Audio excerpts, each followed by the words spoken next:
sa lahat ng nag-aabang na aking close-up braces, patikim pa lang po yan.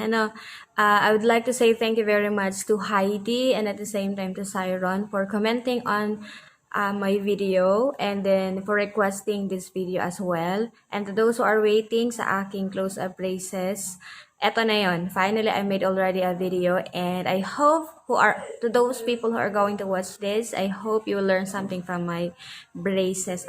So there are 4 things that I am going to discuss here. First is my crossbite update or my overbite update. Next is what is coil spring, para saan yan. Third one is the reverse curve wire na ginagamit dito sa akin.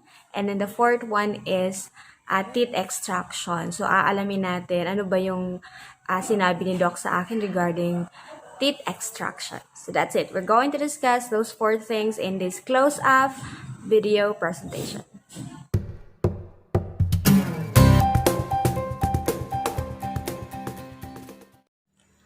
So, as you can see, eto na siya. This is my close-up teeth. And if you can notice, medyo okay na yung alignment ko dito sa upper.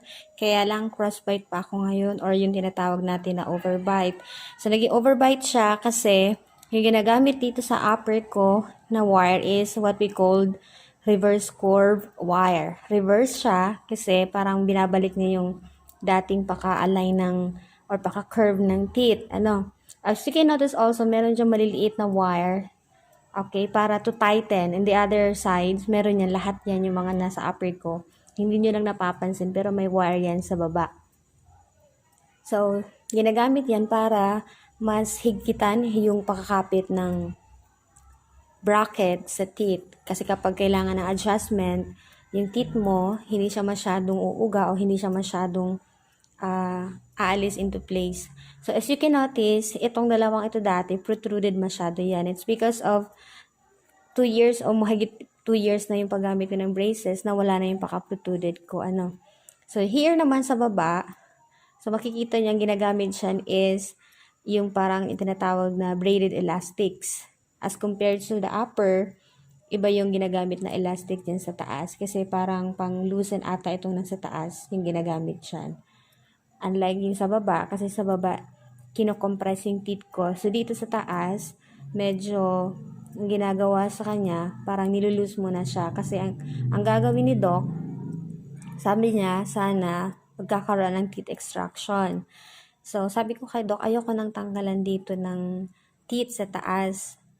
So, sabi niya, instead na mag-teeth extraction kami, itong dati kong protruded na dapat tatanggalin siya. So, sabi niya, magkakaroon na lang ng what we call this, parang papaiksiin na lang yung mga gilid ng ngipin.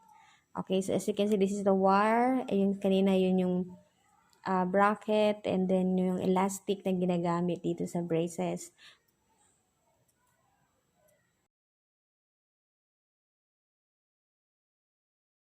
So, ito yung itsura ko kapag naka-side view, talagang overbite pa siya. So, let's see after ng check-up ko by next month kung ano na yung progress ng ngipin ko. So, for today, ito muna siya, So, maybe you would ask me, actually, meron nagtanong nito sa akin, paano ba na-correct yung teeth ko, yung sa upper part ko, kasi meron siyang sungi before. So, yung doctor ko, gumamit siya ng tinatawag na coil spring. So, ito yon, itsura niyan. So, yan yung ginagamit para pabukahin yung dalawang teeth na medyo magkasugpunan kasi nga protruded. So, yan yung mag-aano ng teeth natin. So, para mawala yung protruded na teeth. Likewise, dito sa bandang hulihan, tinatanggalan niya ng ngipin para magkaroon ng space. Okay, para mag-adjust yung ngipin.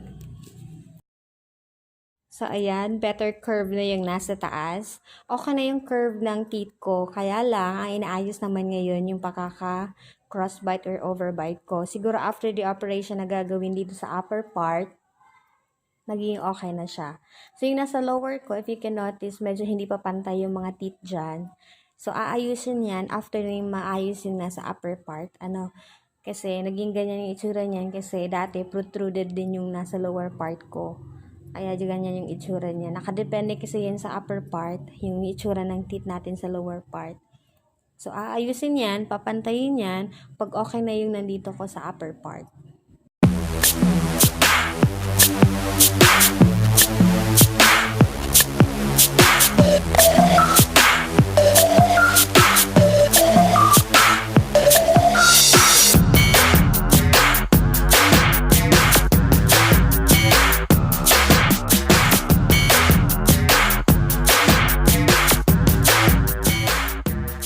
Thank you very much and salamat po sa lahat na nag-subscribe sa akin channel. Likewise, sa magsusubscribe pa, thank you very much po sa inyo.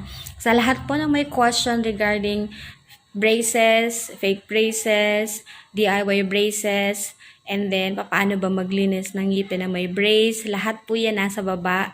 I-click nyo na lang po yung link kasi ibibigay ko naman lahat ng link na nasa baba.